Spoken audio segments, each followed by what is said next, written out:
Assalamualaikum warahmatullahi wabarakatuh. Kembali lagi dengan saya Roli.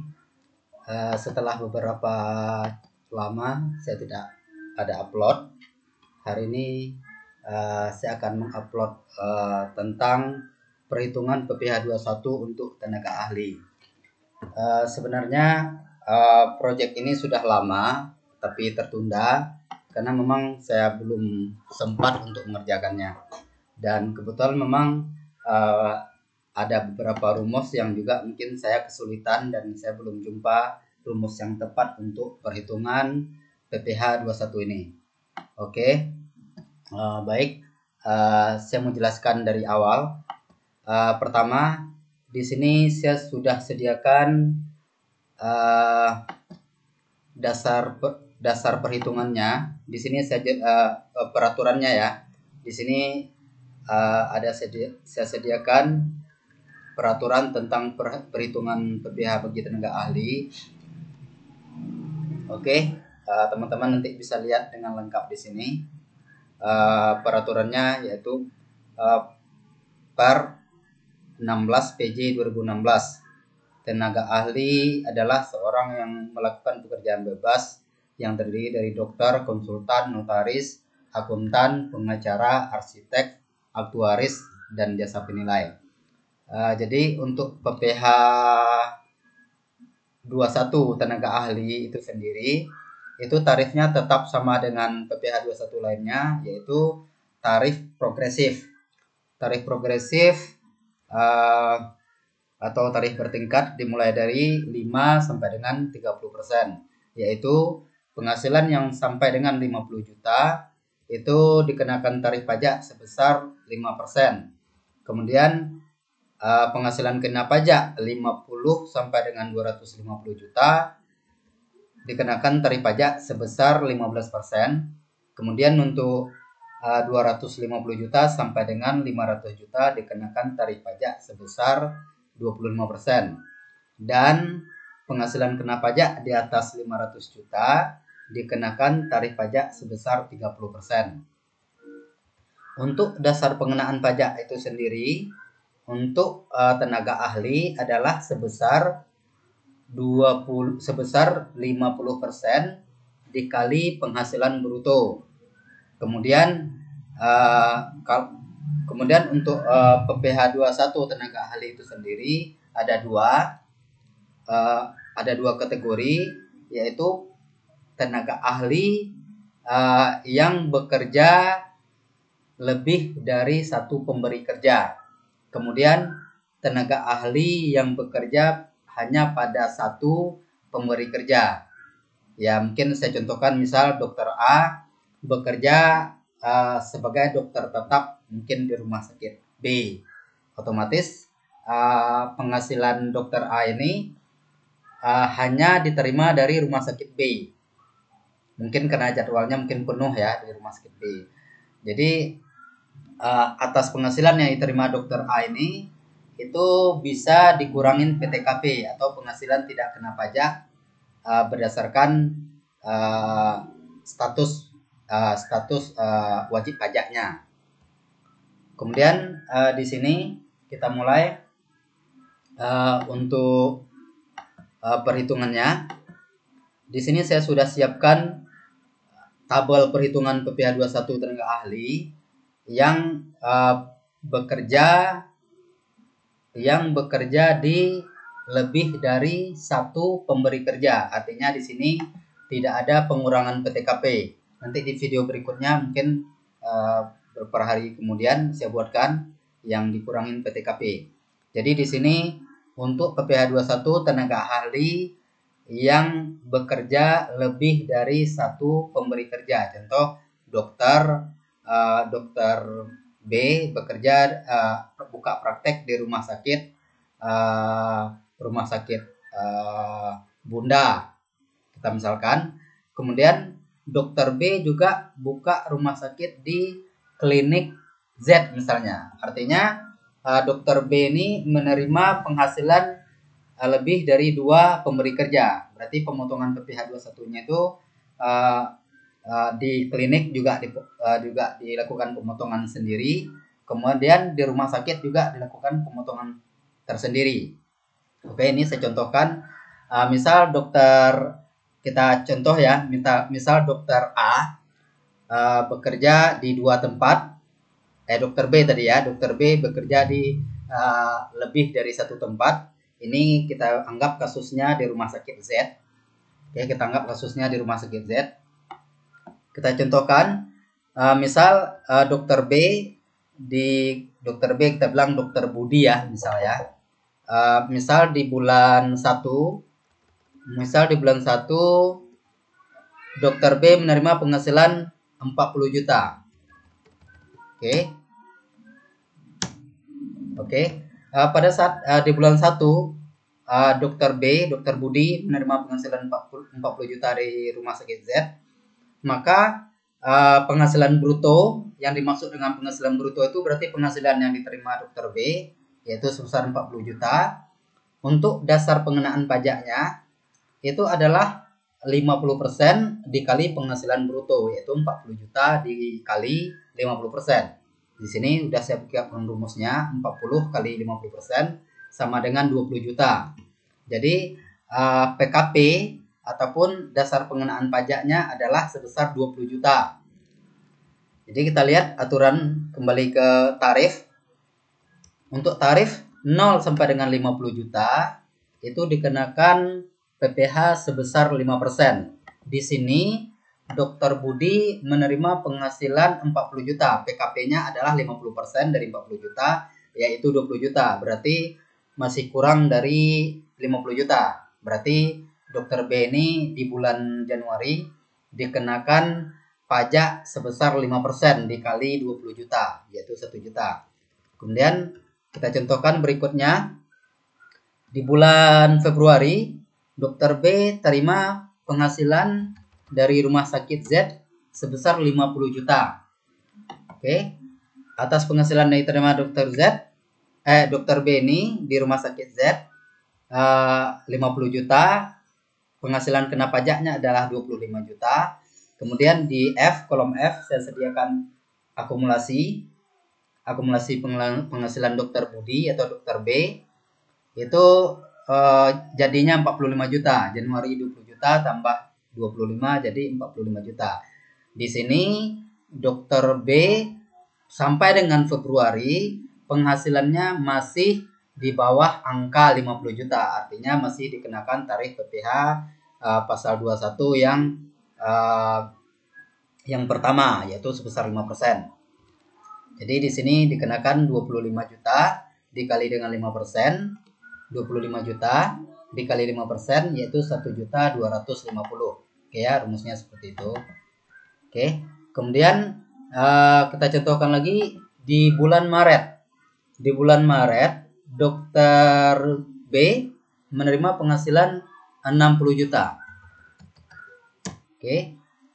Ketika di bulan Maret penghasilan Dokter B 60 juta, penghasilan brutonya, berarti DPP-nya 30 juta.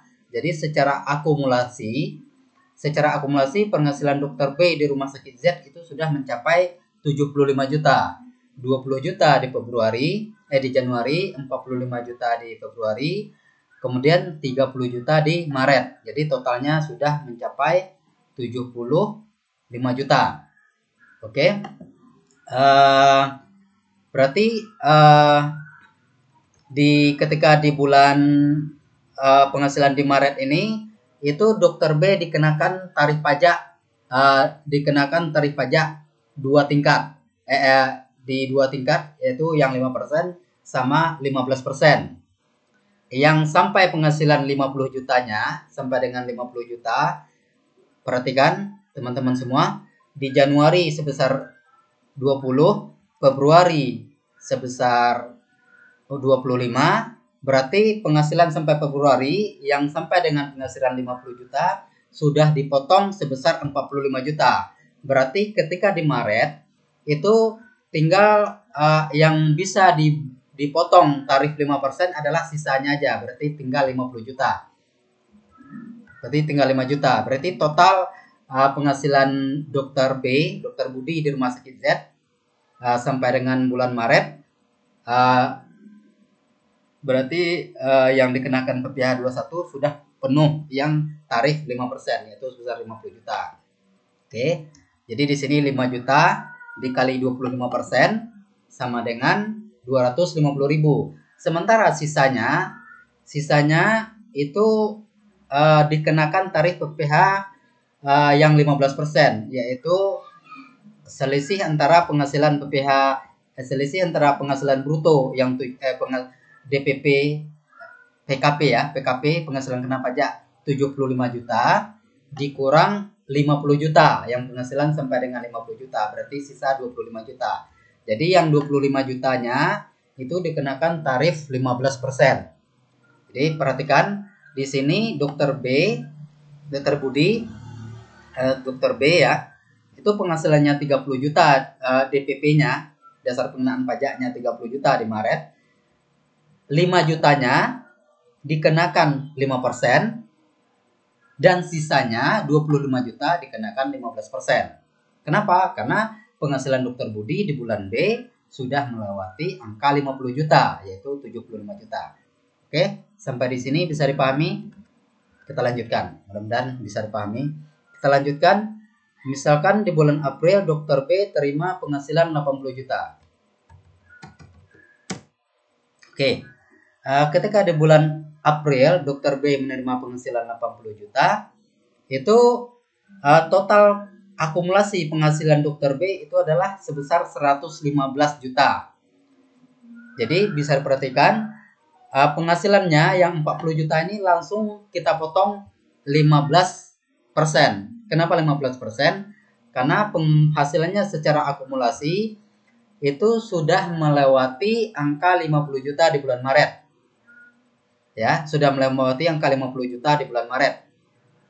Jadi di bulan Maret pun sudah dihitung tarif 15% yang 25 juta. Jadi untuk di bulan April 40 juta itu langsung kita potong tarif sebesar 15%. Jadi 15% kali 40 juta itu sebesar 6 juta. Oke, rumusnya seperti itu. Sepertinya mungkin rumusnya ini saya pikir ya cukup sulit ya. Saya sudah uji coba cukup lama sampai rumus ini bisa kita buat selesaikan. Oke. Kemudian kita contohkan di bulan Mei. Bulan Mei Dokter Budi terima penghasilan 100 juta. Oke. Jadi di sini ketika di bulan Mei Dokter Budi terima penghasilan 100 juta, total penghasilan Budi secara akumulasi itu sudah mencapai 165 juta. DPP-nya ya, dasar pengenaan pajaknya sudah sampai 160 juta, 65 juta di Rumah Sakit Z sampai dengan bulan Mei. Di sini Dokter B tetap kita potong tarif sebesar 15% seperti yang saya sampaikan tadi, karena di bulan Maret penghasilannya sudah melewati angka 50 juta. Tapi angka tersebut belum mencapai 500 juta. Oke, jadi belum sampai dengan 250 juta. Jadi masih dikenakan tarif yang 15%. Oke, kita contohkan di bulan Juni. Kita bilang Dokter Z ini banyak job ya di rumah sakit ini. Rumah sakit Z. Sampai dengan pas di bulan Juni penghasilan Dokter Z, penghasilan bruto Dokter Z sebesar 20 juta. Oke. 20 jutanya sebesar 200 juta. Berarti dasar pengenaan pajaknya adalah PKP-nya, penghasilan kena pajaknya adalah sebesar 100 juta.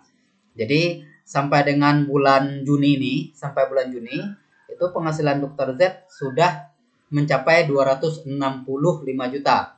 Artinya kalau kita lihat dari tarif penghasilan PPh 21 untuk PKP-nya, penghasilan PPh 21 itu Dokter Z sudah masuk di tarif yang ketiga.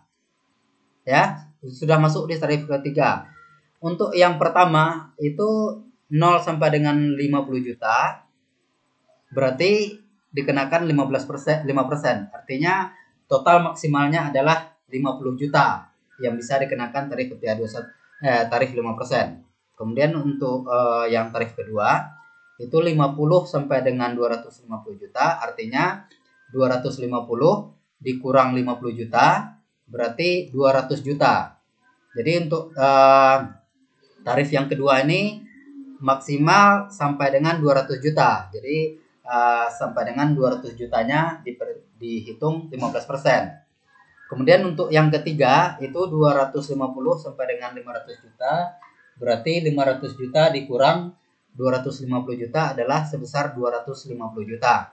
Oke. Sementara yang untuk yang tarif yang keempat adalah 30 persen, 30%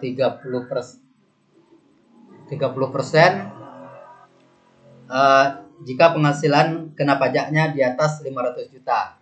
Oke, kita perhatikan ketika di bulan Juni ini penghasilan Dr. Z itu sudah mencapai 265 juta. Artinya sudah lebih dari 250 juta. Jadi untuk yang penghasilan 100 juta dasar pengenaan pajak DPP atau PKP yang 100 juta ini 85 jutanya itu untuk tetap dikenakan tarif PPh sebesar 15%. Sisanya itu dipotong tarif sebesar 15%. Artinya yang di sini yang untuk tingkatan pertama 15% itu sudah terhitung 200 juta. Oke. Ya maksimal sampai dengan 250 juta ya. Berarti 250 juta kurang 50. Berarti di sini tarif yang 15% ini sampai dengan 200 juta dikenakan pajaknya, PKP-nya. Oke. Sisanya 15 juta dihitung tarif pajak 15 juta. Dihitung tarif pajak 25%. Karena sudah di atas 265. Jadi rumusnya 265 dikurang 250 juta berarti 15 juta. Oke. Untuk bulan Juli kita bilang Dokter B atau Budi terima lagi 200 juta. Oke. Oke, sampai dengan bulan Juli Dokter B itu penghasilannya sudah mencapai 365 secara kumulatif di Rumah Sakit Z. Jadi pas penghasilan Juli ini semua penghasilannya yang PKP atau penghasilan kena pajaknya yang 100 juta itu kita potong tarif sebesar 25%. Karena ranknya antara masih rank penghasilannya masih 250 juta sampai dengan di antara 250 sampai dengan 500 juta. Oke, kita lanjutkan. Kemudian Dokter Budi terima lagi 300 juta. Kita bilang 250 juta. Di bulan Agustus. Ketika terima 250 juta di bulan Agustus, itu Dokter Budi masih dikenakan tarif sebesar 25%. Karena untuk yang tarif 25% ini penghasilan sampai dengan 500 juta. Artinya penghasilan di sini penghasilan Dokter Budi itu masih 490 juta. Berarti masih dikenakan tarif yang 25%. Oke, kita contohkan lagi. Lanjut. Di bulan September diterima lagi 250 juta. Ketika di September diterima penghasilan Dokter Budi 250 juta, itu PPh 21-nya itu sudah dikenakan tarif yang 30%. Sudah kena tarif yang 30%, yaitu 616 juta ini dikurang 500 juta, berarti 115 jutanya itu dikenakan tarif pajak yang 30%. Sementara yang tarif 25% itu sampai dengan 500 juta tadi dari yang bulan Juni sampai dengan Agustus itu adalah sampai baru 240 juta. Artinya 10 jutanya lagi penghasilan Dokter Budi di bulan berikutnya dipotong 25%. Jadi di sini pas di September 10 juta penghasilan Pak Budi dari angka 125 juta dikenakan tarif PPh 25%. Kemudian sisanya dihitung 30% karena sudah melewati angka 500 juta. Kemudian kita lanjut. Di sini kita contohkan tetap terima 250 juta. Oke. Oke, uh, kita lanjut. Ketika di bulan Oktober, Dr. Budi terima lagi penghasilan 250 juta, berarti PKP-nya dasar pengenaan pajak atau penghasilan kena pajaknya adalah 125 juta. Di sini karena mulai dari September ini penghasilan Dr. Budi sudah melewati 500 juta, berarti Budi dikenakan tarif 30% untuk penghasilan selanjutnya karena sudah melewati 500 juta. Jadi penghasilan Dr. Budi dimulai dari bulan Oktober itu full semua sudah dipotong tarif yang 30% karena sudah melewati 500 juta. Jadi seperti itu. Sebenarnya kalau kita mau menguji bisa aja menguji apakah rumus ini sudah benar, sudah tepat atau belum, bisa diuji. Cara ujinya gampang. Oke, di sini saya hapus. Langsung kita masukkan di sini penghasilan Dr. Budi secara tahunan, yaitu 1.980 juta. Kopikan di sini, kita tes ya, apakah sudah benar. Oke, lihat. Penghasilan Dr. Budi 1.980 juta. Dasar pengenaan pajaknya adalah 990 juta. Dilihat di sini tabel perhitungan secara bulanannya. Oke, nampak ya 990 juta sama pajaknya 242 juta. Perhatikan. Oke, sama 242 juta. Rinciannya adalah 5%. 50 juta dihitung tarif pajaknya 5%, 200 juta dihitung 15%, yaitu 30 juta. Kemudian 250 juta dikenakan tarif pajak sebesar 25%, dan sisanya 490 juta dihitung tarif pajak 30%. Total PPh 21 Dr. Budi adalah 240 juta. Oke, pas ya. Oke, lebih kurang seperti itu.